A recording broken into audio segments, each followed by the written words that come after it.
You're running full speed, but the markets are faster. Quasar Markets Live brings the world's top financial minds to you. Everything you need to know in one place. Learn from elite educators and gain a competitive edge, leveling the playing field for you. Join the conversation. Quasar Markets Live.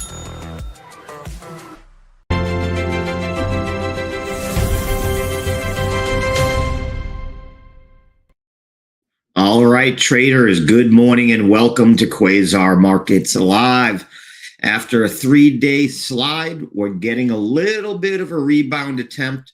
Tech is popping, crypto finally bouncing, and the VIX is backing off a little bit here. So it is a little bit of a breather day so far.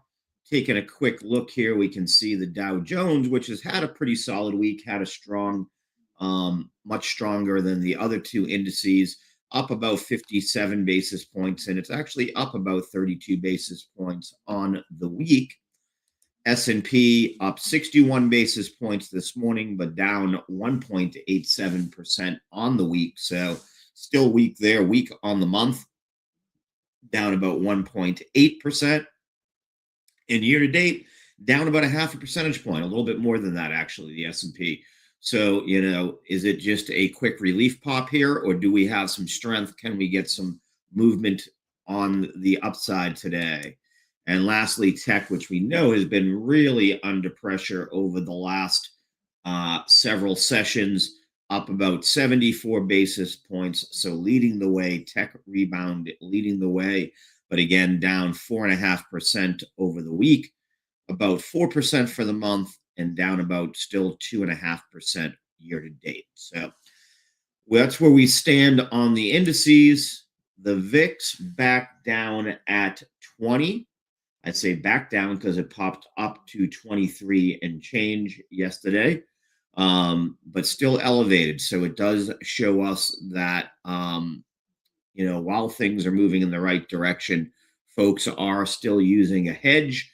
And that's the right way to do it, right? So that's what we always say, have some protection, have some hedge, and folks are hedging for the volatility, whether it be out of the Middle East, whether it be out of the White House, or whether it be out of earnings reports. You know, any of those right now are the main drivers we see.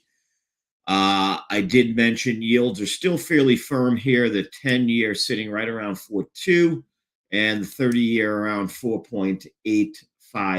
So not at the higher elevated levels we saw last week and the earlier this week, but still elevated there.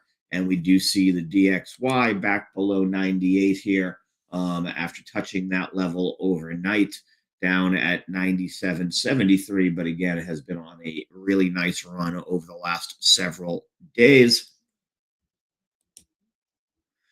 Gold also up about 3% overnight here at 49.24. Looks like it wants to try to make a run back up to that $5,000 mark.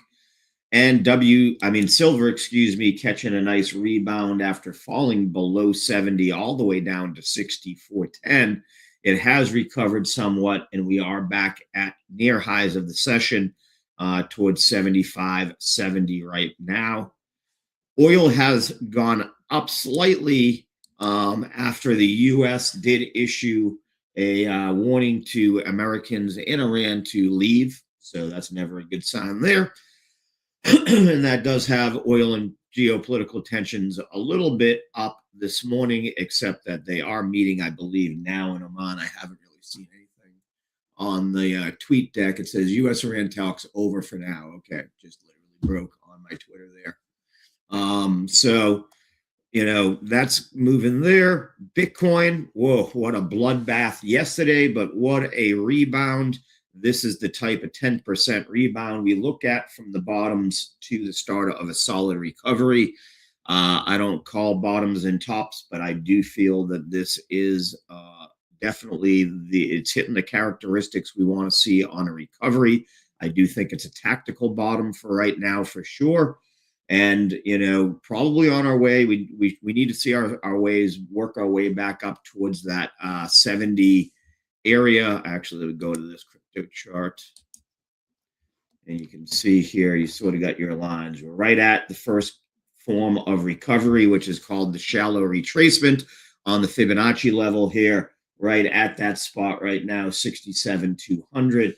And we really want to see a recovery over yesterday's starting point right around that 73. If we can see that kind of reversion trade to the upside, you know, you really can tell that we're back. But cautiously optimistic on crypto right now on my side. Doesn't mean we're out of it and we'll go straight into a bull market. Bear markets have a way of sticking around, but some of the best relief rallies you do see are during a bear market. So keep an eye there. What is also nice so far is we have some breadth to this also. It's not just the Mag 7 pushing it up. In fact, when we get to the Mag 7, they're underperforming the rest of the market today, or most of them are. And we see about 25.54 on advanced decline. And again, advanced decline tells us our stocks, more stocks opening green than red, and they are. And good morning there, Ida. I hope you are having a great start to your day out there on the West Coast, I know. And tick's been pretty steadily positive most of the day. So far, you know, but very, very early into the trading day. In the pre-market here, things are looking up. All it will take is one or two negative tweets to see the opposite type of thing go. We'll say most of the beta names, starting with crypto, moving to the upside.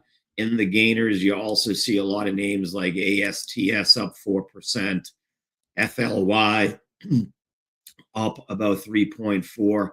All of the crypto adjacent names, Galaxy Digital up almost 10%, BitDeer, the mining company, up about 8%, Mara up about 9%. And again, we have this across most of the crypto adjacent names. Also, the very risk-on names, plays like ONDS, which is a defense and telecommunication company, up about 3.5%. Coinbase, nice move up here. MSTR up almost 10% here today after their earnings yesterday. So even with a $24 billion loss on their Bitcoin, unrealized loss on their holdings over the last quarter, we see folks not scared. MSTR actually catching a bid here. So nice little move to the upside, up about 10%. I said the Mag 7 is underperforming. We do see a few of them are in the green, but there are a bunch in the red. And Amazon is the one we have to start here. Down almost 14% in the last two trading sessions. It hit with a number that, again, you know, yesterday I told you I was blown away by the $185 billion that Google was spending. We see today $200 billion in capex out of Amazon in 2026. So we continue to see stress there, and that is definitely stressing the markets. And they actually had a small EPS miss by a couple of pennies. They were slated to come in at $1.97, or estimates came in at $1.97. They reported $1.95. They did have a top line revenue beat, but this has definitely, you know, has them under pressure without doubt. You know, that capex shock, margin risk, return on investment uncertainty, all wearing with it. And if you layer that on top of the broader Mag 7 AI infrastructure spend debate, are we building too much too fast? When CapEx ramps faster than revenue visibility, you get multiple compressions like this. So that's what we're seeing so far. Thank you, everybody, for joining us this morning at Quasar. Do me a favor, hit the like button, share button, all those things. Help us start to get into the algorithm there, reach more retail traders. We would love that. So looking at the Mag 7, as I said, NVIDIA, nice bounce back today, up about little over 3%, erasing yesterday's losses. But again, this one is down, 10% on the week and 9.5% year to date. So NVIDIA catching a little bit of wins here. Microsoft, which really had been beaten down again, same type of situation here, up 1.5%. But that really doesn't erase the fact that they're down 17% for the month and almost 19% year to date. Google down another 1% here. They, again, after their earnings yesterday, they rebounded. They did go positive at one point, but still facing pressure. They're down about 2.5% for the week. So Mag 7 not looking so strong. Apple also down slightly here in the pre-market. They are with the one that sort of bucks the trend, and I believe Netflix is going to too when we get to that. They're up about 7% on the week, and they are up about 1.5% so far this year. Meta at 669 here, just down slightly. This is another one that I think we're going to see over the year. Yeah, it's up for the year to date, down almost 10% on the week. Tesla seeing a little bit of a bounce back here, up 1.17%, but another one that year to date's down almost 13.5%.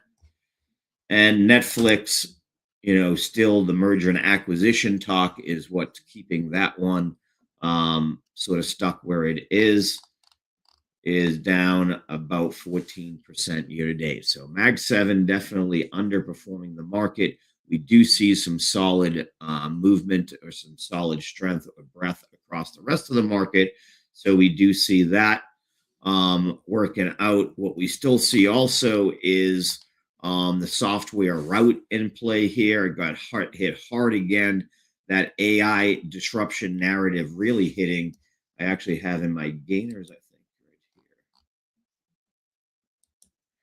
right here. IGF, which tracks the software tech industry, down yesterday 5%. It is bouncing back slightly, but again, this is one that's down 23% over the month and down 25% year to date. So software has definitely been the soft underbelly of the market.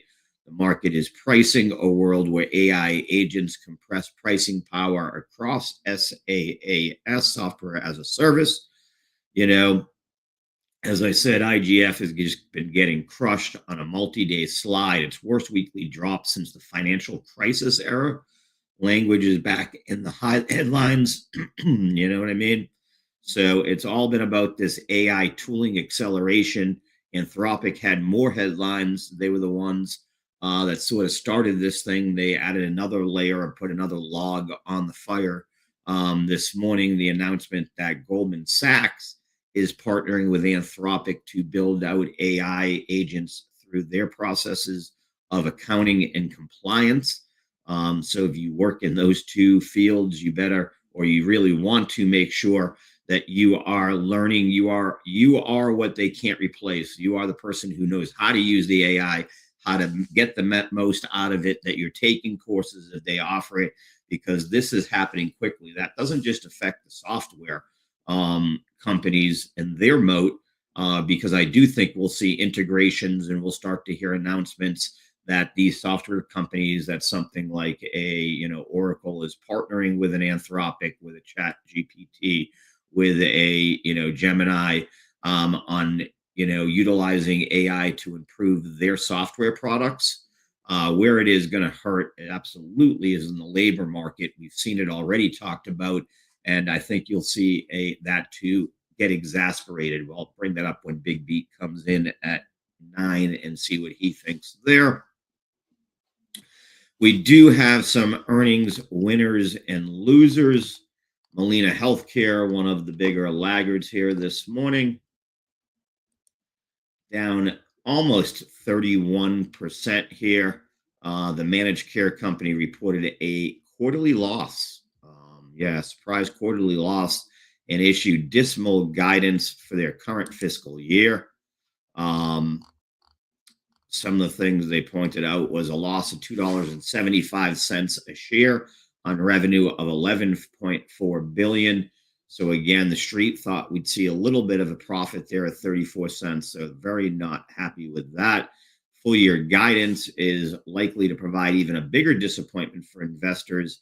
It issued an outlook of $5 per share for the entire year, where estimates were looking at or trying to get to that $13.25 area.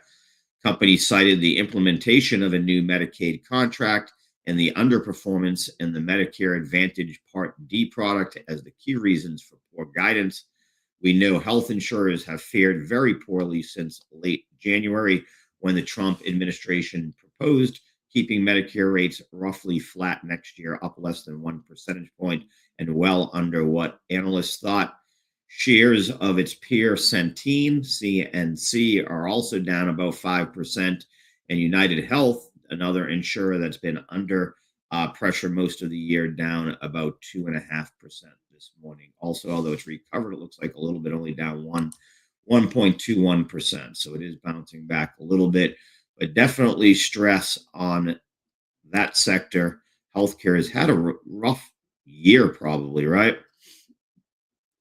Staying in that side, another company getting hit pretty hard is Hims and Hers.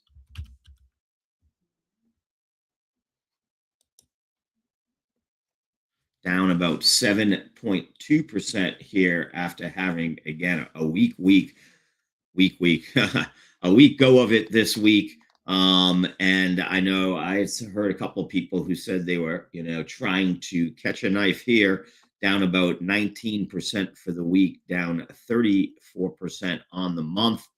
This was after the FDA suggested the agency might not let them continue to sell a cheap copycat of Novo's Wegovy. So that is definitely going to be a problem for them. The FDA said it will take swift action against companies mass marketing illegal copycat drugs, claiming they are similar to FDA-approved products. FDA Commissioner Makary said on social media. So shares in them went down. Novo Nordisk has rallied on this. So NVO, that had been hit pretty hard and whose CEO did not have very glowing comments after their earnings, up about 7.52%. Eli Lilly, of course, the makers of Zepbound. Whoops, I did that too quick. Also up about 3.75. They had strong earnings and had been moving up prior to that also. I mentioned Bitcoin's big jump back up. That does have the crypto adjacent names moving a little bit to the upside here.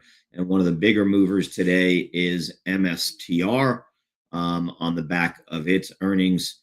As I mentioned, they did post a fourth quarter loss in the vicinity of, 24 billion due to the unrealized loss on its Bitcoin holdings. But markets don't care. Traders don't care. The fact that they didn't say they had to sell, which we already knew they probably would not. And has it bouncing back with crypto today. So both are moving up in tandem. I mentioned earlier also that the crypto mining names catching a lot of wins. And hey there, Zora, how are you? Names like BitDeer up 9%, Mara up almost 10% here. Hut. So all the crypto mining names. It also has names like Robinhood, HOOD, up about 6% here. Coinbase up about 6.5%. And Galaxy Digital, which falls in sort of that super app play, up 11.5%. So crypto adjacent names catching winds for sure so far today. We do have some earnings today, not a huge amount. Under Armour, one of my companies I always keep an eye on just because if you live in the DC area and you were in the restaurant business, you know Mr. Plank pretty well. Nice guy, the CEO and founder. I don't think he's the CEO anymore, the founder of Under Armour. But they're up about 3% here after having a nice earnings. Their quarter three revenue did fall 5%, but their adjusted EPS of 9 cents and gross margin of 44.4% has them moving up so far on their earnings. Other earnings, not really much to keep an eye on here.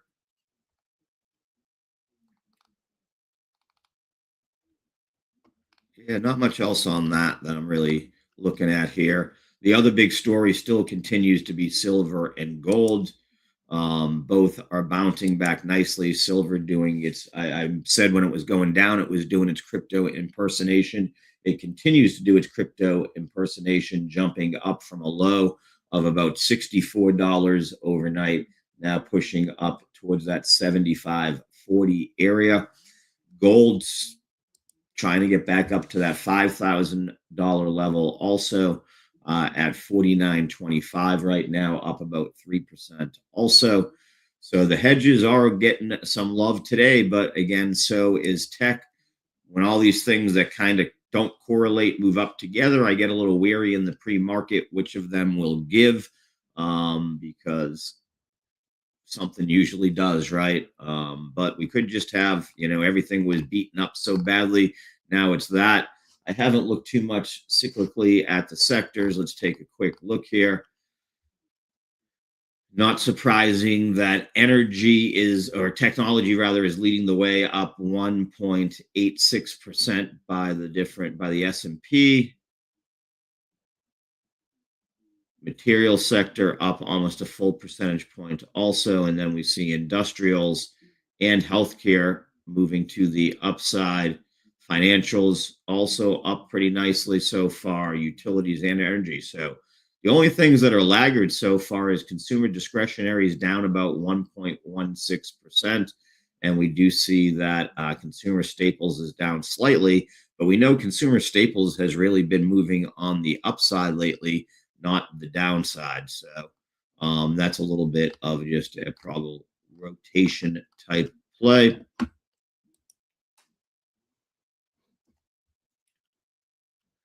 Other morning laggards we haven't really hit on so far. Humana, HUM, also down about 2.72% here. Part of that healthcare getting dragged it down with Molina. Same thing, solar, which had a strong day yesterday. FSLR down about 2.9% here today. Philip Morris, so we mentioned consumer non-durables.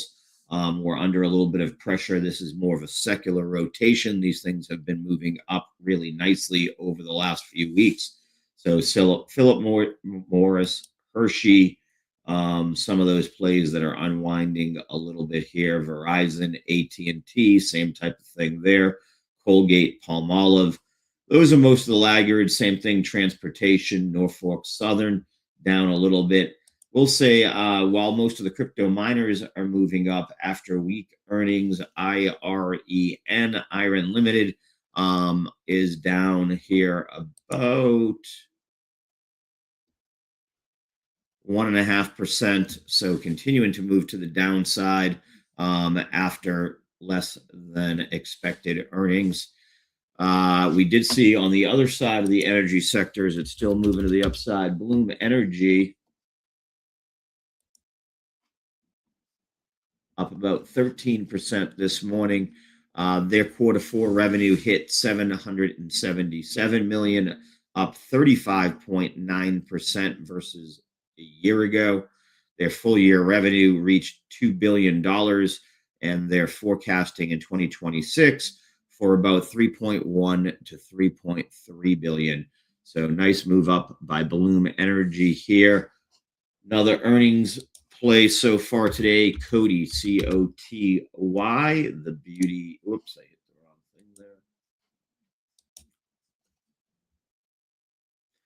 down about 14% after the cosmetics company missed analyst targets for its fiscal second quarter and yanked its fiscal year guidance, citing problems in the beauty market and leadership transition. This could hurt Sephora, could hurt Five Below, some other names in sympathy there. You probably want to take a look at. Sticking on earnings, one of the better earnings last night, and in this sector that has not seen much strength, FTNT, Fortinet, up about 3% here last night after the cybersecurity provider beat estimates for earnings, revenue, and billings. They did issue solid guidance also. So it looks like you could maybe see them avoid maybe the worst of this brutal tech sell-off. It is trading at less than 27 times its expected earnings, making it a lot cheaper than other cybersecurity names like Palantir that we know is up in the 200 range there. Another one that sort of surprised me, I kind of thought it had fallen off, but Reddit, nice earnings, gained about 8%, now still up 7% after the social media company reported better than expected results.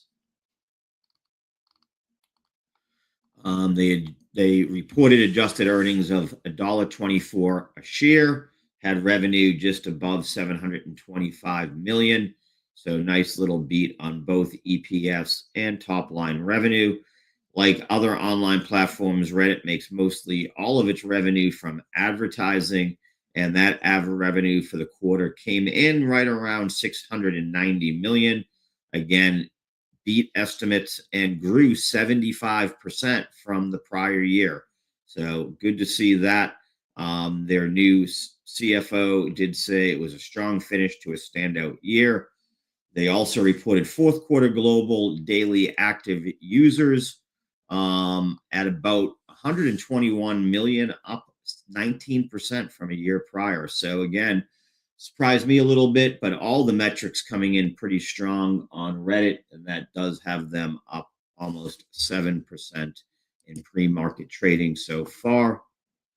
As we are almost at the top of the hour, we do see Qs moving a little bit to the downside here after topping off right about that 24,875 area, falling back towards 24,800 or so. S&P through the SPY is up about 55 basis points and right around towards the highs it's seen. And we know that the Dow, which had been the leader, is up about 52 basis points. So we do see all three indices still moving positively. We see the VIX down about 7%, but still relatively elevated at $20. What we would call the risk-off assets, gold, silver, copper, Bitcoin, oil, most of them are moving up, although oil now moving down. So maybe news out of, we're starting to see some things around foreign minister negotiators will return to capitals for consultations. Talks will continue. So that could start to get things moving there. Market WTI, that's a pretty big move. It was down, it was up pretty big in the pre-market. So as you can see, that news has a move from 63.43 down to 62.14 and moving to the downside still here. So that's there. Another one that I am not a huge fan of, Roblox. Strong earnings, has them up about 9% here this morning. Video game company reported a narrower fourth quarter loss than analysts were expecting. And their revenue said that their revenue will rise by about 25 to 29% this year. So that does have them moving. We've just hit the top of the hour. Let's run his intro and get him in here. The big man himself, BigBeat. When markets move, Stephen E. Orr takes the chair. From the White House to Wall Street, he's spent decades at the intersection of policy, markets, and real capital. And he's seen firsthand how institutions use data behind closed doors. Now, as founder of Quasar Markets, his mission is to pull those signals into the open so everyone can see what really moves the markets. This is Stephen E. Orr, Big Beat on Wall Street. Let's filter the future live. Good morning, Big Beat. How is your Friday starting off, my man? Excellent. I bought that dip on Bitcoin. There we go. 63.8 yesterday. I got a little nervous. I'm under 60, but I wasn't too worried. I mean, look, I get it. Again, what's missing in the markets? Common freaking sense. Like, don't be over levered. I think we talk about this all the time. And the leverage just got removed yesterday. And we now know that there were some over leveraged positions by some whales out there in crypto, and they got. Well, you don't now know. I've been yelling at you for. No, I mean, a lot of people say that now, but what we now know is that they've been kicked out of the markets. Yeah, it's still a little heavy on Ethereum, so we got to be careful there. But Bitcoin looking better than Ethereum. 10% bounce from the three whales got liquidated yesterday. 3. Yeah, wow. Bunch. Yeah, more than that will come out. Yeah. Well, we know right now. So yeah. It was. Yeah. It definitely. How does an employee of BitThumb send out 2,000 Bitcoin to their employees and make that mistake? Like, come on! Like, this is not. How can I not get one? And for those that don't know, what Steve's talking about is one of the largest exchanges in South Korea.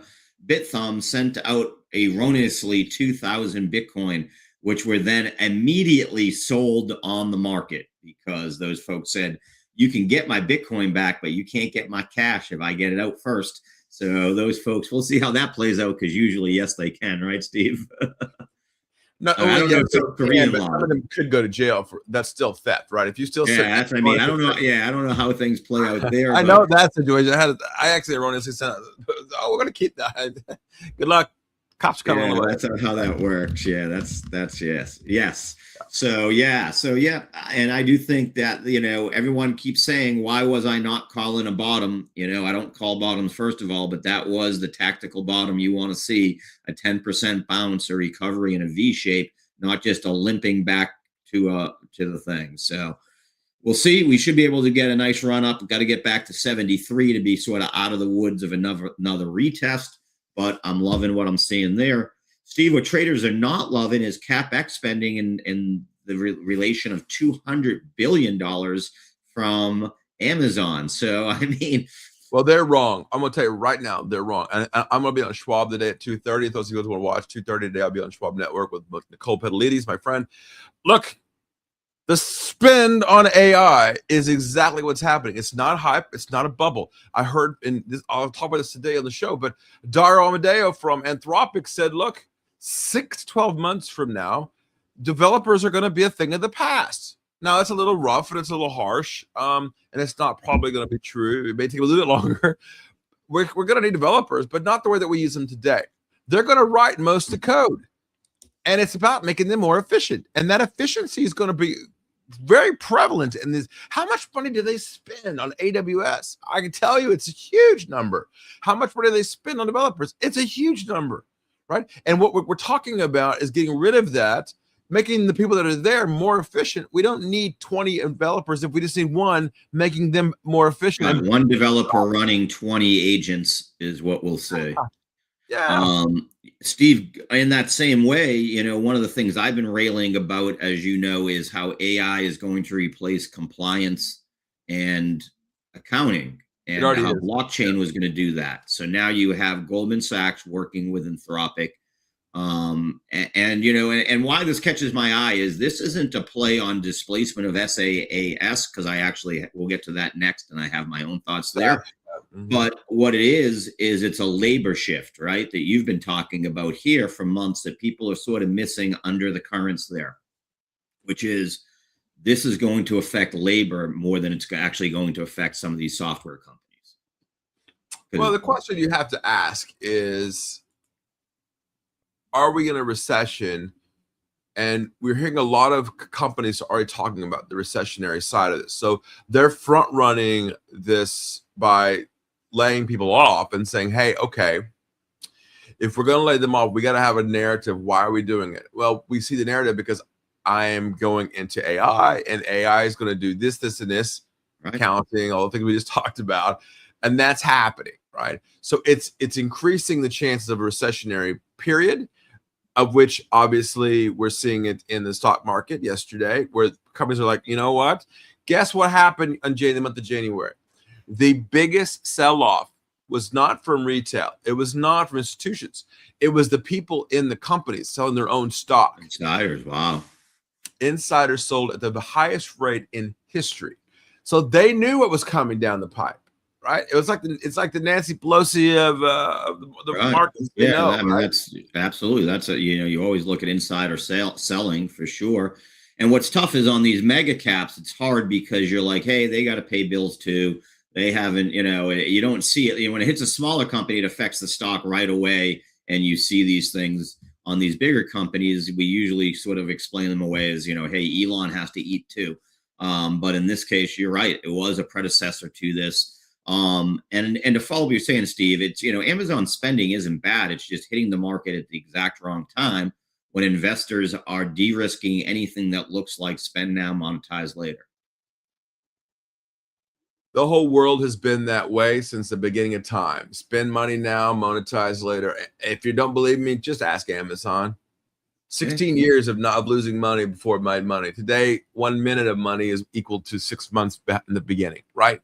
So when I talk about companies building and creating, you have to think about what is it that they're building. Are they building the future, or are they trying to fix something right now?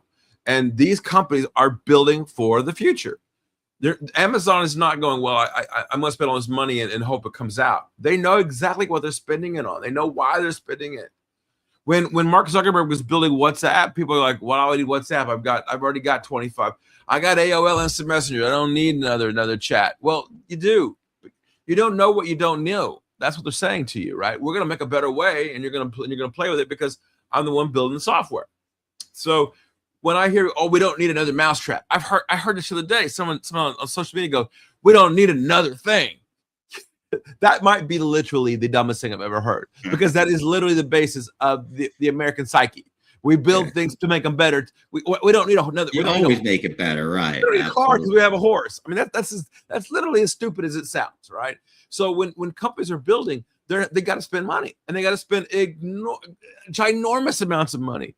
When the car was first being built, when Henry Ford was building the quickest way of the belt, right, to go down, he was spending ginormous amounts. He was spending as much money as every car company was worth at that time.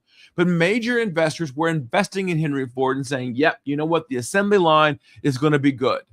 So now those companies aren't even investing in electricity, right? I mean, it was exactly the same. He was right. And why did he go to Detroit, Michigan? Because water. It was easy to move the cars in the north. He made a very distinct decision of why he did things. These company CEOs have battalions of lawyers. They have battalions of magicians and strategists and people behind them telling them, look, we've got to invest this way. And and behind all of them are amazing visionaries of what you need. And that's exactly what you're seeing in these companies. And they're going, look, we've got to spend this money. So look, as investors, look to see where they're spending the money. What are they investing it in? What are they putting it in? And they're telling you, wearables. I've been saying that for a long time. Now, okay, great. Just be careful out there, folks. Jim Cramer's right now talking about Bitcoin, so be careful. Oh, I'm like, what's going on? I thought I started to look at Twitter. I thought something there was going. Steve, I got a headline for you, and we got to talk about it. The SaaS apocalypse. Software has been the soft underbelly this week. Market is pricing a world where AI agents compress pricing power across it. The ETF IGV is getting crushed down 23-24% this week. I'm a person who's thinking this is a little, again, common sense not sticking in, because what's going to happen is for some of these companies that are very integrated into our systems, they're going to partner again with these AI companies to make their products better. it isn't about all replacement. It's sometimes about enhancement. And I think people are missing that under all this. I think the narrative has just been, software is dead. And I do think, LegalZoom, yeah, it's dead, but is CRM going anywhere? No, because while you can do some of the components, not all of them, and they're going to roll it out with AI that's going to do it for you. And some people are lazy. They don't want to do it themselves. I'll leave it at that. That's pretty okay. much. Well, okay. Yeah. Usually, I thought you were going to go the other way on me. Okay. Well, I wasn't ready for that. Steve Molina, we talked about healthcare. And again, once again, I got to say, Steve was right. You said, when I asked you when UNH got hit, is it investable now? And you said, nope, that industry isn't. I think the earnings that came across today, Molina down 27, 28%. It's got Humana down. It's got UNH down again. Is healthcare ever going to be investable again? Yes. In 3 years. 3 years. Okay. There. And then, Steve, the other one I had to bring up with you, how about Novo Nordisk? Nice little jump back up, 7.5%. HIMSS down tremendously. You brought that up too. It was nothing more than copyright infringement, basically. FDA says they will go after them if they do not stop. So at least, hey, the CEO of Novo Nordisk was about as negative as I've seen a CEO in a while. And so he was right. He's Look, the weight loss drugs are I'm a prime example of that. Yep. You look at these major companies and people say, well, these companies are spending an exorbitant amount of money. It's a good example of it. Exorbitant amount of money to make new products. Well, drugs are not cheap, right? No. Guess what's going to help make those drugs? We've AI. seen it. Correct. And I'll tell you what's interesting, and I'm going to talk about it today on the show, is that the number of companies now, the biotech industry, that are using AI to grow that is unbelievable. OpenAI is now being used in so many companies. It's just a matter of time, and that's going to be good, right? But when you look at when the company finally makes, so I'm going to pull up Ginkgo Bioworks. Ginkgo Bioworks is the company, and I'm going to try to get, if I can, the link to everybody so everybody can see it. I'm going to put it there in front of. Hopefully you can see that now. You can click on that. You can click on that link now in the comments now. That's a Twitter from Ginkgo themselves. How they have partnered with OpenAI. The speed of which they have now said that, and I'll read it. We connected our autonomous lab to OpenAI's GPT-5. Now it's a new one. I'm working with the newer version 6 now, and let it run 36,000 experiments. Now let me put this in perspective. 36,000 experiments. How many doctors have they just now replaced? How many machines have they just now replaced? And so the result was a new state-of-the-art for cell-free protein synthesis that cut costs by 40% per gram of protein. Wow. That's just one application.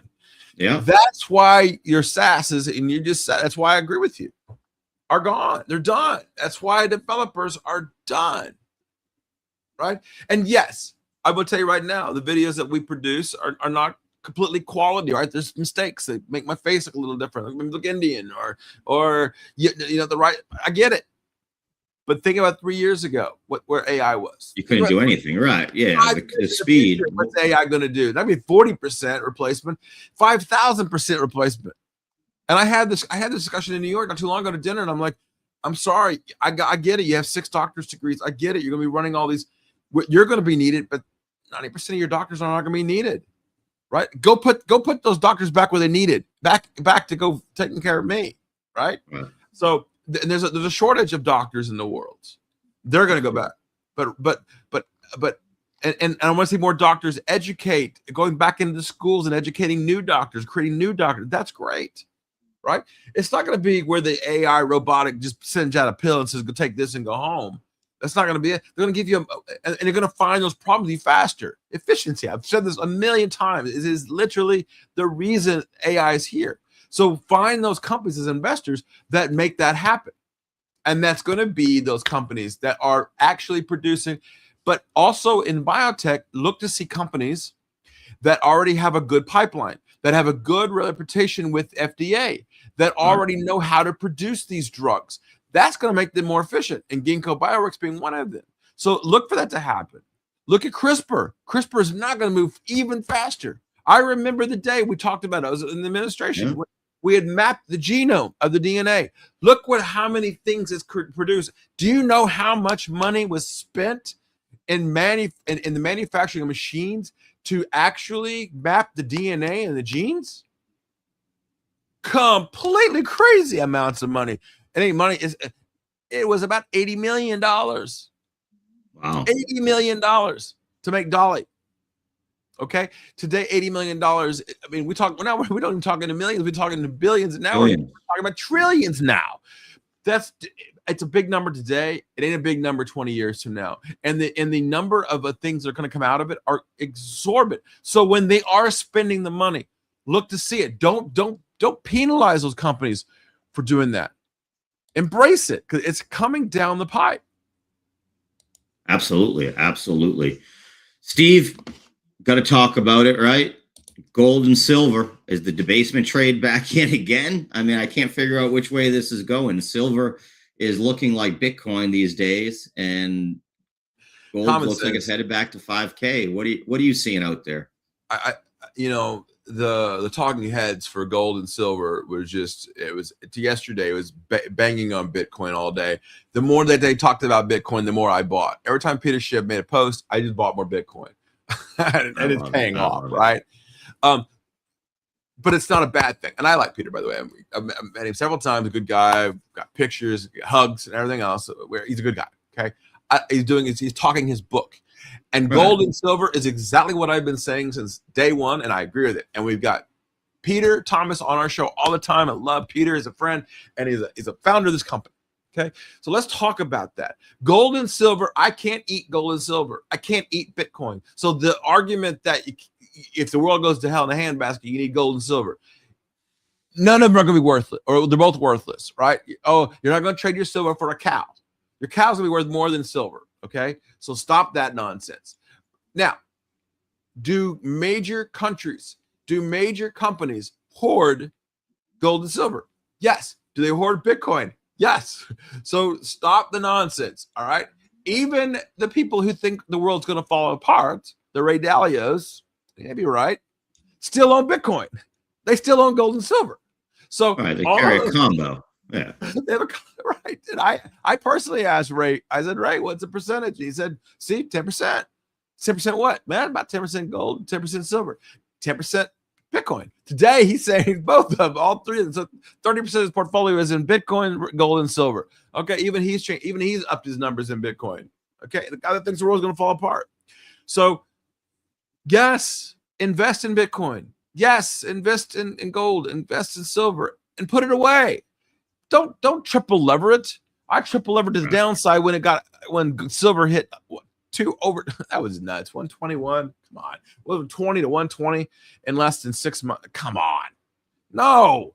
So guess what? Back to earth. And now we're back to earth. Now we're going to trade because we got all these, as Warren Buffett called them, weapons of mass destruction. That's your leveraging, right? So all of those things have happened. We've gotten into it, and I agree with it. Own it. I own all of them. I own stock. I own things probably that are crazy. Guess what? I have dollars in my bank. That's ownership of something. I have yen. That's ownership of something that I can't eat if the world ends tomorrow and I'm not living in Japan. I can't eat yen, but I have it. It's an investment. So stop the nonsense. I have euros. I've got pounds. I even got Northern Irish pounds. My wife and in-laws. So those are investments, right? That's what the difference is here. Let's bring it in. I'm already excited about this. Let's do it. Come on, bring him in. You got it. Let's get him in here. Steve Flanagan. How are you doing today, Mr. Flanagan? Good morning, guys. Doing well. And wow, I heard a mention of an Irish pound or the punt. The punt. That's right. Northern Irish pounds. They're still look, see the question that's been asked over the last, I'd say last 6 months. oh my God, I gotta own gold, I gotta own silver, the world's gonna end tomorrow. And you have been the voice of reason throughout this, that no, it's not. Guess what I'm buying? I'm buying the dollar. Yeah, guess what I'm buying, right? And common sense is just out the door, Steve. Yeah, definitely, Steve. You know, I actually had to get up and I went out for a walk, enjoyed some of the beautiful sun down here, because I could not take any more of the narratives being tossed around about, you know, how the world was coming to an end yesterday. Look, hey, anybody who's investing, yeah, took a nice shot, a gut shot yesterday, as asset prices all went. But let's really put what's been going on in a nutshell to end the week. Correlations have completely broken down. When I say correlations, today, the big players, the big models, the trillion-dollar holders, computers basically keep everything in a order, a balance. So let's look. Gold and silver hit their highs at the end of January, and here we are on February 6th, and you've had these moves that have not been seen before, right? We've had a silver drop of 47%, a gold drop of 14%.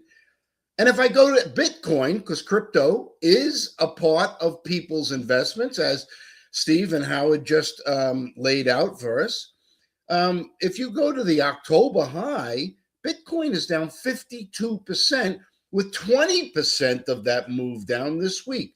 So what has happened? If I just look at a seesaw, the correlations on one side have completely broken. Therefore, people have to, the models have to add balance. Where is the balance? Long tech. And so tech has to get sold to maintain the balance. People are saying, oh, the dollar is going to go because the United States wants to force it down and the world is selling dollars. I don't deny that the world has increased hedging positions, but if the scenario of people selling dollar assets is so true, then why is the DXY higher? So I really want to capsulate a simple analysis here for the viewers. This is simply correlations broke and everything had to be put back into balance. I expect, my own view, that by today or Monday, I think that the lows are probably in place. And why would I say that? I wanted to pull my hair out yesterday. I wanted to just blow up when I see $650 billion in CapEx spending being announced. That's what? 60% higher than last year. And I hear people saying, well, you got to sell these stocks because, you know, that's just, they're never going to be able to recapture that money. And I'm like, this is back to like the invention of the telephone. What we're looking at and witnessing is all the naysayers going, oh, you can't do that. I mean, nobody's done it before. You're absolutely right. But nobody would commit that much money into a space of technology unless it is going to come to fruition. So if you're an investor, either you have confidence in what's going on in the world or get out and put your money under a pillow or under a mattress. So, you know, it was tough watching yesterday. No doubt this is a knee-jerk reaction. Mean reversions are at play right now. But I think that, you know, this was yet again a computerized market and a one-off major sell-off. Yeah, and I mean, I bought. I mean, if I'm going to pull it in, I'm just going to talk about it right now. I mean, I bought Palantir and I bought Nvidia and I bought Amazon on the dips, and they're all up today. And you know, you're already seeing some people in Nvidia this morning jump, and they're already trying to sell it off again, thinking that they're on the right side of this trade, and they're wrong, right? They're this is what's happened. The common sense is going out the door. the deleveraging and the debasement trade, and every day it's a different narrative. Get it straight. They're just trying to make sense. And I think a lot of times that's exactly what's happening, Steve. When things don't make sense to people, they try to make it. I mean, I feel like it's ancient Rome and ancient Greece where they couldn't figure out why the world moves around and why the stars move around. So let's go make an Andromeda and Big Dipper up there. It's the same thing happening today. They don't really understand what's going on. So here's the new narrative. Here's what's going on. It's not hard to understand what's going on. All right, this is just common sense, and it's out the window lately. And I love it. So guess what? This is when we make our money, right, Steve? We buy when they sell. We be the ticker takers, I always say. That's right. You know, the AI race is intensifying. Opportunities in some of these stock levels, you know, just get put on a plate to you. Watching the market react here, they're selling the dollar hard. And I think, you know, what we're missing is there is so much news out there, and people are being led astray in their focus. They're looking at, well, Bitcoin's down and Michael Saylor is going to go bust, and this is happening and that's happening, and they're just missing the focus. And I'll bring some focus. Bank of England held rates at 3.75%, a dovish hold. Exactly. Wow. Dovish hold out of Bank of England. Very concerned about lower inflation, they acknowledged, but very concerned about growth, but they want to wait. Bank of ECB held rates at 2%. But downside risks to inflation are now more significant with recent numbers out of Europe. 1.7%. Last week he was just talking about how everything's okay. This is what we're saying, Steve, that the Fed just really isn't on target because their data is so stale and old. They need, I mean, if the world is moving faster than them, maybe we don't need to hire old people to do that, right? Maybe they're having a problem. You know, Steve, it's as I've been saying, you know, I think the political movement in the United States for youth is going to be very important. I think you're going to see more and more youth movement as people want to have fresh ideas, fresh thinking. When you look at these meetings and you see all the senators up there, you kind of go, wow, you know, and I'm not knocking, there's a tremendous amount of wisdom that the elderly offer. And I'm for I mean, I'm older too. I'm for it, but I'm also surrounded by machines. I'm also, yes. I'm not agnostic and against computers in front of me and screens in front of me. I mean, I got friends that are way younger than me that don't have nearly as much computer equipment, right?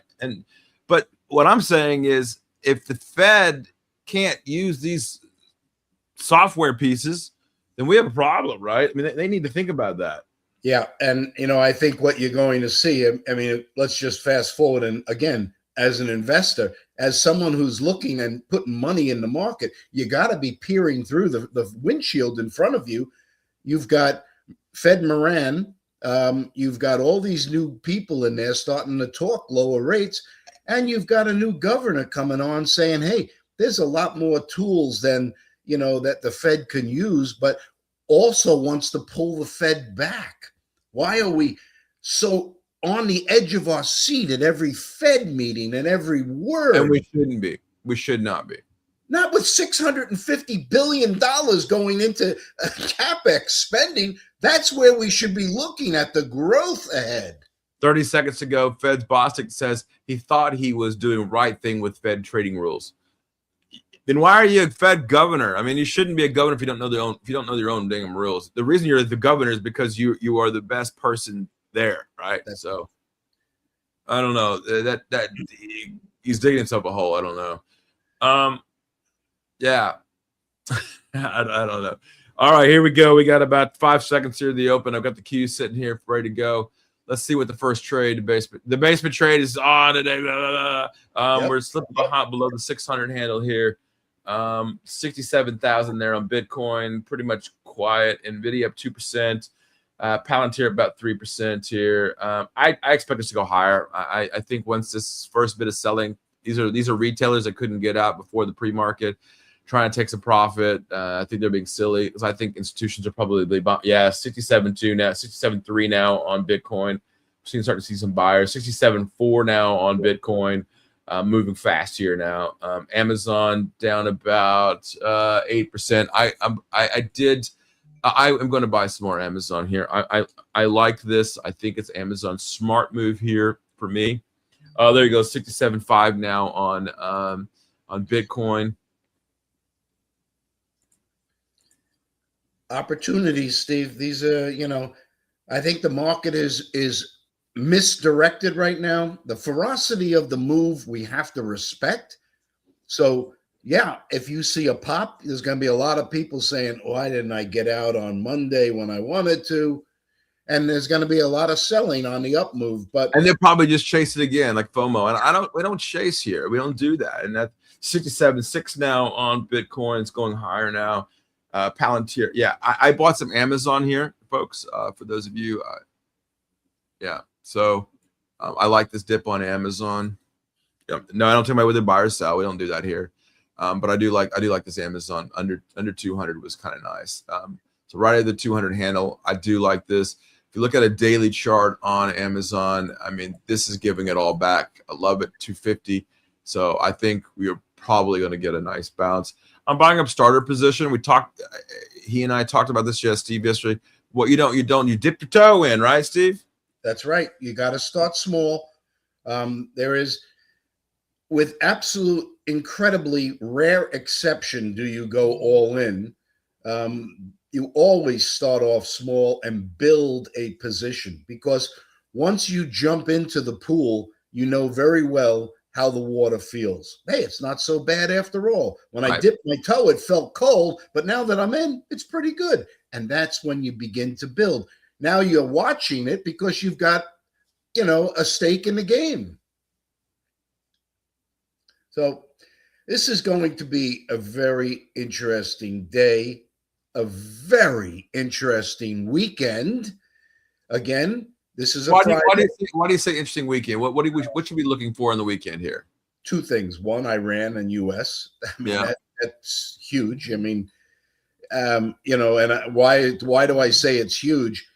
Okay, just call up any page and look at the armada that's sitting off of the Iranian coast right now. This is one of these moments where they either agree or there will be action. One of the things the Iranians are saying, they want to continue to enrich their uranium.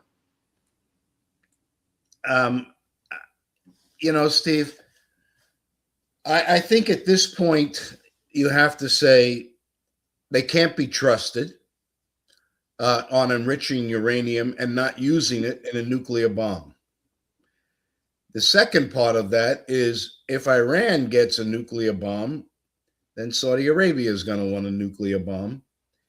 The Shiites and the Sunnis, what are we going to look at? 1,000 years of history here? Yeah. So it's just not going to happen. I think, people say, well, the United States can't force a regime change. Right. Yeah, we can. We can. We have. Look at Venezuela. Yeah. We would like to leave the government in place. I just think that you can't have a religious leader leading a country calling for the extinction of a neighbor. It's just not going to work. And this is a president who has got peace at the forefront of his agenda. And why is that important? And that's why I say the weekend is very important, because peace allows the financial markets and all of this vision that we looking at and that we've just talked about ahead to come to fruition. So that's the one big thing over the weekend. But the second biggest one, and even perhaps more so, is elections in Japan. And I think what everybody's calling Sane Takaichi is the president, the prime minister of Japan. She called for snap elections on Sunday, and we're calling it Sananomics, very much like Abenomics. And what does that mean? It means if she wins and gains a majority, expect expansionary fiscal policy, proactive government spending, and a dovish pressure on the Bank of Japan on raising rates. Abenomics, which everybody knew about Japan, got them out of 20 plus years of deflation, was bold stimulus and loose monetary policy. So the lower house is where all the decision making happens. And let's put some numbers out there. You have to have 233 seats of the 465 for a majority. It's expected in the polls that the LDP plus their coalition partner will get over 300 seats. If they hit 310, they then get a supermajority. So that's what we want to watch for. Simple numbers. You'll have that news out sometime on Sunday, definitely before markets open on Monday. So that's what you want to watch. And why I'm saying this is because Japan is an integral part in this whole economic growth that we're seeing. They're doing well. It's probably my second best investment outside of the United States. That's where I would like to be. And let's look at that, Steve, real quickly. Which party will win majority? According to Kalshi, will any party win a majority in the Japanese snap election? 89% says yes. How many seats will LDP win? The bigger this, it's really kind of a toss-up here, I think. But the question mark is about which parties will gain seats in the Ishin, which I think will 47% and gain 2 seats. But will the CRA win more than 172 seats? And the answer is no. So I think you're right. I think I think you're right. The JIP might win it, and Sane, yeah. That would be interesting, Steve, because you'll get very pro-growth policies out of Japan. I do believe you're going to see a very close to a supermajority. That's the way I'm feeling. Her polling is very strong. Obviously, first female prime minister in Japan. And she polls very well. And the people really seem to be behind her because Japan is moving out. Remember, we're talking 25 years. Right. I mean, Japan's heyday was in the 80s, right? When they were buying everything. Cars. So you've got entire generations of Japanese that are now like, finally, somebody's doing something. I think she could end up with a supermajority with the coalition partner, and that would be huge. I think that would be very pro-growth. I think United States and Japan are extremely close. She runs very similar type of ideology, meaning Japan first policies. Yeah. So that's where I'm watching. I think you could have, we could get a double bang here with maybe a peaceful solution in Iran. Yeah. And a positive Japanese outcome. We could be looking at Monday a whole new world, given the negatives we're ending the week on. A whole new world because Japan changed. It's a big piece, Stephen. Okay, I'll throw in, you got a U.S.-India agreement this week, almost kind of has gone unnoticed. And I thought that was going to be one of the biggest pieces of the puzzle. Right. I've been talking about that since probably September last year. But it's been caught up with everything else going on. So I am looking at Europe very closely. German industrial production was down 1.9%. And, with all the noise pollution going on with silver and Bitcoin, I want to make sure we understand that just 2 weeks ago, the Chancellor Merz, the leading politician, the guy who's running the country, came out at Davos and said Europe is a failure. And Germany intends to begin to change course and lead us out. So as an investing point of view, suddenly I have looked very negatively on Europe. I'm beginning to watch it carefully now. Are you liking Europe now here, Steve? I'm not long Europe, and I don't want to be long Europe because I still think that the bureaucracy, I need to see changes.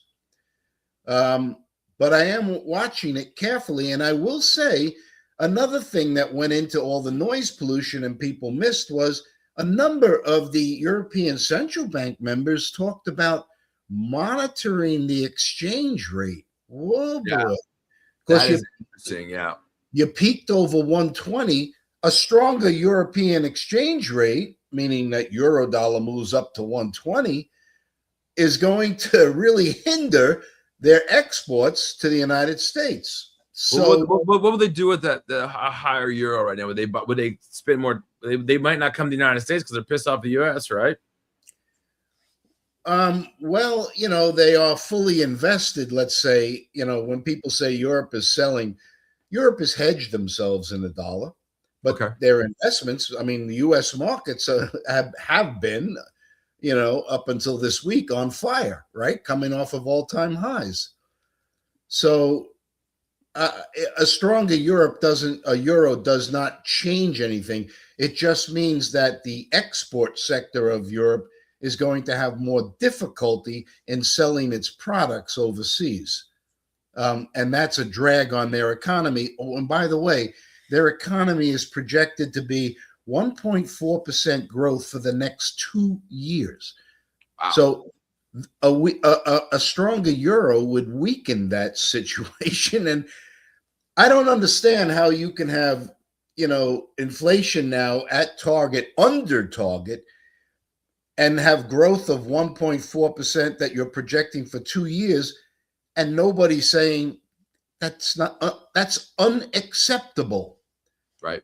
Not if the United States can put a growth of 5% on. So this is where I'm looking through the window, and I'm not looking in my rearview mirror. I've thrown that out because I love it, because I think that's what the Fed's in. Look at the rearview mirror. Let's look at this right now. Silver up 75.82 now, an ounce, up 6.75%.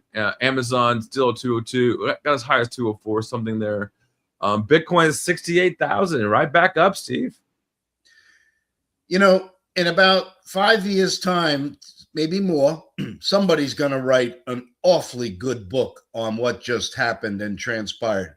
And to the viewers, understand, Steve and I have been at this for a long time. And I've gone through, sitting front row desk, through a number of major calamities in the world. And I'm going to tell you that what we've just witnessed this week gets on the top 10 list. Oh, so, okay. Yeah, I agree. Understand that this was, and so when you listen to all the voices out there telling you, this and that, you got to step back. You must have your own opinion. Listen to everything, but have your own opinion. Is the world coming apart? Well, I don't know. Peace deals all over, trade deals all over. I mean, let's go outside of the U.S. Look at what India and Europe just agreed upon. I mean, it's massive. Do we get peace in the Ukraine and Russia? Well, they've certainly met twice, the Trilateral Commission, and they're all talking major positives coming. So right. China and the U.S., well, I don't see any more of the, headbutting going on. There's a lot of positives out there in the world, but we all want to focus on the negatives.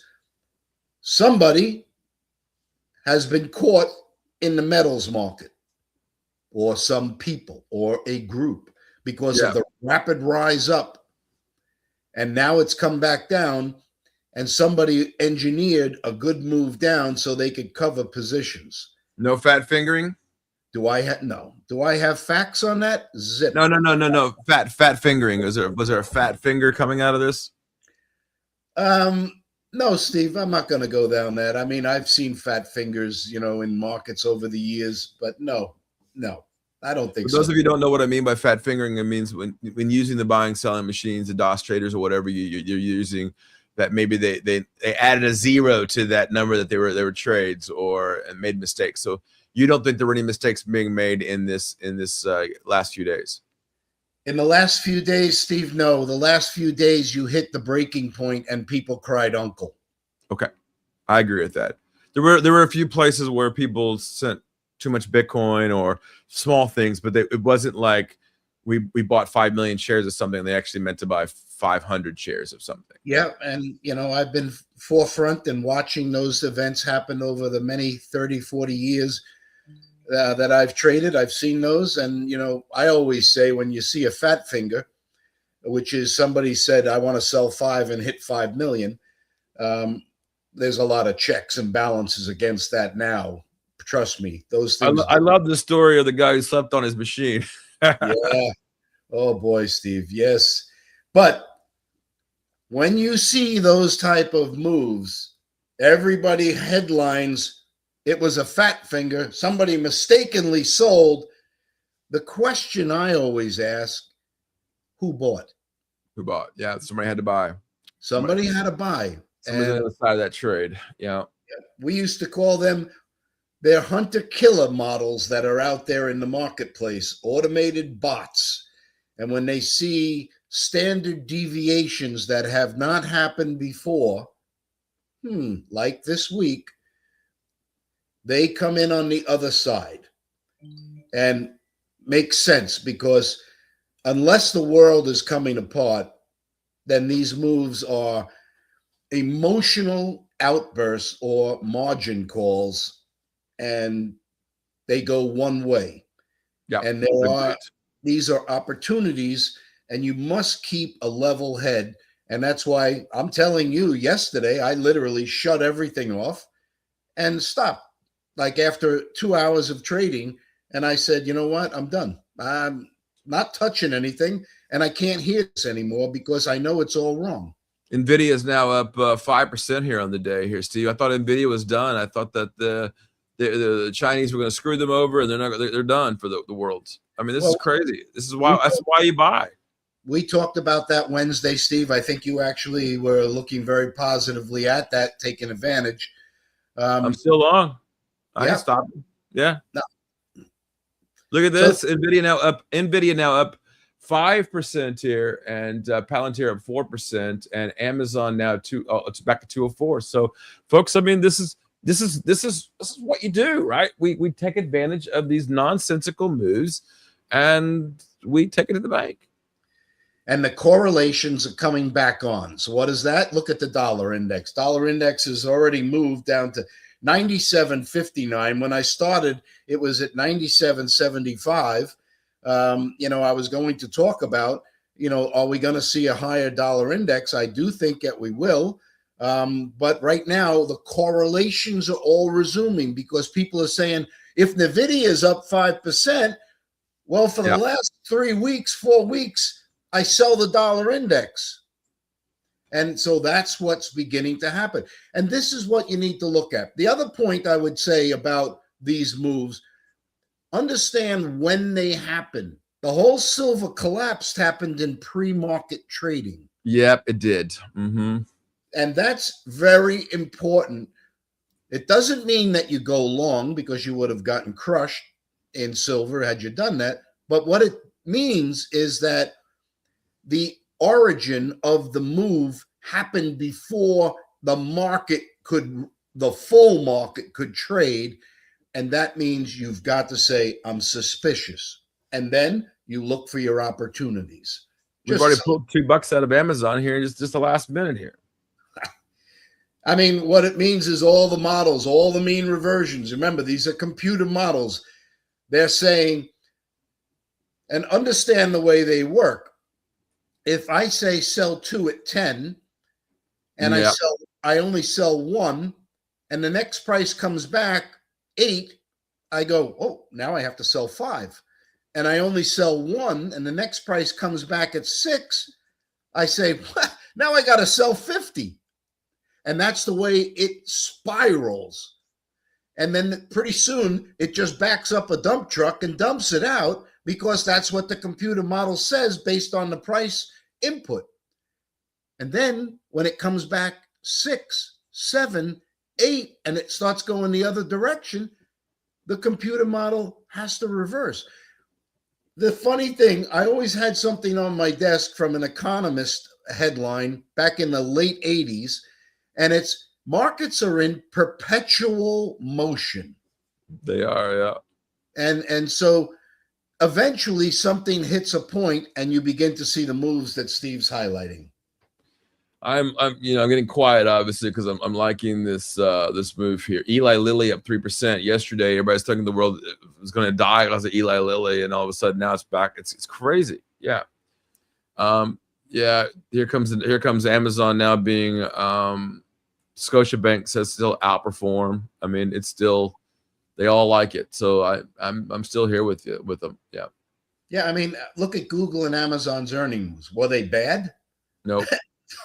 I mean, and you know, this goes a lot to some comments that you've recently heard in the marketplaces. How come when a company comes out with earnings that are really fantastic, everybody says, yeah, but if you look at line 7, sentence 3, I got it, and everybody starts selling? Or is it that everybody started to buy going in and somebody said, all the retail guys are long, so I'll start selling after the market close in the aftermarket trading and bust everybody out? Is it, maybe it's that simple? We got a question here for you, Steve. Is it possible a fund blew up yesterday? Absolutely. No, 100%. We just don't know who it is yet. Yeah. And I don't think it's one. I think it's several funds. You know, I think had silver been left at $120 and maybe kept going, because you'd have just the opposite side move from a downside swing that we can all see. You were getting an upside swing in silver as people said, I have to cover my short. A lot of rumors were out there back then about people being short. Yeah. Anytime something moves in a rapid fashion, a price maker is buying on a move down. A price maker is getting long, getting longer, getting longer, getting longer. Eventually, their models hit a break point where they have to dump. And that's why you get these straight bars that go down. Is it possible somebody got hurt? Yes, definitely. No, I think somebody did. I think I mean, the old adage, what Warren Buffett always says, right? It's when you get to find out who's swimming naked, right? Yeah. And when are we going to find that out? Well, nobody's gone bankrupt, although over the weekend you may hear about. We're going to hear about it over the weekend, I think. You'll hear about drawdowns and things at the, you know, the Fed window, who had to borrow. But next quarter results, that's when you're going to find out. Nvidia's up $10 here, folks. I might do what Steve always tells everybody to do, right? Which is what? Take some off. Take the money and run. Woo. Yeah, I'm going to take some shares off here. Not all of them. Probably half here, which is what I'm doing. And I'm doing that right now, actually. And why is that strategy successful in the long term? Because show me the last time a NVIDIA moved like that. How long ago did that happen? It happens very rarely. So when the market is just giving you something, take it. I just did. I took half off there, Steve. I am looking at Palantir here, but I'm very interested in this Amazon move. I like this Amazon move a lot. I might also, and of course, I don't want to miss any upside on Nvidia too as well. But I also, you know, it was a little heavy on Nvidia there because I knew that was a nonsensical move. That gives me more money to play with for somewhere else. Always have what? Powder. Always have powder ready to go. Keep your powder dry. That's what we always would say on the desk.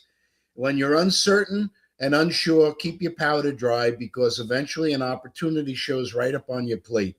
Keep the amount of things that you watch very small. If it's stock trading that you do, or currency trading, or commodity trading, don't look at everything. Have a macro view. Be aware of where things are trading. But when you're putting your money at risk, do it with things that you really know about and learn about and understand exactly why they move the way they move. Yeah, and I'm kind of mad at myself because I wanted to buy Robinhood yesterday on that dip. I mean, Robinhood getting down. I believe it was under. I think it was under 70 yesterday, wasn't it? 70, yeah, 69 something. Yeah, I liked it down there. I didn't get a chance. You can see the buy signal that I put in there yesterday, and I didn't do it for myself because I ended up buying other things, but. Man, what a beautiful day. The Dow's up 700, Nasdaq's up 260. Soybeans are up another 1% here. You know, beans are up. The farmers looking pretty good now that China is saying they're going to buy another 8 million bushels. again, Steve, ever since the president of China and the president of the U.S. met, Yeah. a lot more agreements than disagreements are coming out. And Yeah. that is a massive positive to the world trading system. There's plenty of room for both of us. Now, Steve, what do you think about the dollar here at 97.58? Are you still there? Yeah, 97.15 was last week's close, so I'm kind of hoping it dips a little bit more. And I want to, get. I have long dollars right now. I'm long dollars against Canada, even though Canada unemployment was a little bit better, and I've lost a bit on that trade.